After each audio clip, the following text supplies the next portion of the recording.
মোমবাতি বিক্রেতা থেকে কোটি কোটি টাকার মালিক বনে গেছেন আওয়ামী লীগের দোসর হারিস কবির জামিল। ময়মনসিংহ নগরীর boundary road, Piyonpara, Kalishankar Guha road, পুরাতন ফুলবাড়িয়া বাসস্ট্যান্ড রোড, আকুয়া মাদ্রাসা কোয়ার্টার, লিচুবাগান এলাকায় গড়ে তুলেছেন একের পর এক ভবন। বাউন্ডারি রোড এলাকায় নির্মিত খান টাওয়ার ভবনটির 7 তলা অনুমোদন থাকলেও ময়মনসিংহ সিটি কর্পোরেশনের বিল্ডিং কোড আইনকে বৃদ্ধাঙ্গুলি দেখিয়ে 9 তালা করেছেন হারিস কবির জামিল। ভবনটির অবৈধ অংশ অপসারণের জন্য মহামান্য হাইকোর্ট নির্দেশনা প্রদান করেছেন। ভুক্তভোগীরা এই অবৈধ অংশ অপসারণের জন্য ময়মনসিংহ সিটি কর্পোরেশনের সামনে মানববন্ধনও করেছেন। এছাড়াও আকুয়া মাদ্রাসা কোয়ার্টার এলাকায় নির্মিত ভবনটিতে বহু অনিয়ম থাকায় নির্মাণ কাজ স্থগিতের নির্দেশনা দিয়েছে মহামান্য supreme court Bangladesh appellate division.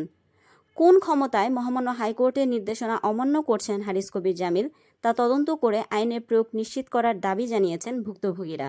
এছাড়াও ময়মনসিংহ নগরীর কালীশঙ্কর গুহ রোডে অবস্থিত ভবনটিতে আবাসিক অনুমোদন থাকলেও বাণিজ্যিক প্রতিষ্ঠান করে ভাড়া দিয়েছেন হারিস কবির জামিল।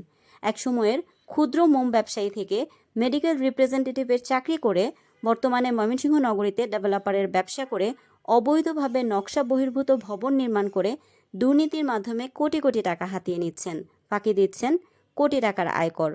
আওয়ামী লীগের দোসর হারিস কবির জামিল ক্ষমতার প্রভাব খাটিয়ে নকশা বহির্ভূতভাবে বিল্ডিং কোড না মেনে একের পর এক বহুতল ভবন গড়ে তুলছেন। নকশার অনুমোদনে 2টি সিঁড়ি থাকলেও একটি সিঁড়ি দিয়ে ভবন নির্মাণ করছেন। চতুর্সীমানাও মানছেন না কোনো ধরনের নিয়ম। সামান্য ক্ষুদ্র ব্যবসায়ী থেকে কি করে এত অল্প সময়ে কোটি টাকার মালিক বনে গেলেন তা খতিয়ে দেখে আইনানুগ ব্যবস্থা গ্রহণ করা একান্ত জরুরি বলে মনে করেন ময়মনসিংহ নগরবাসী।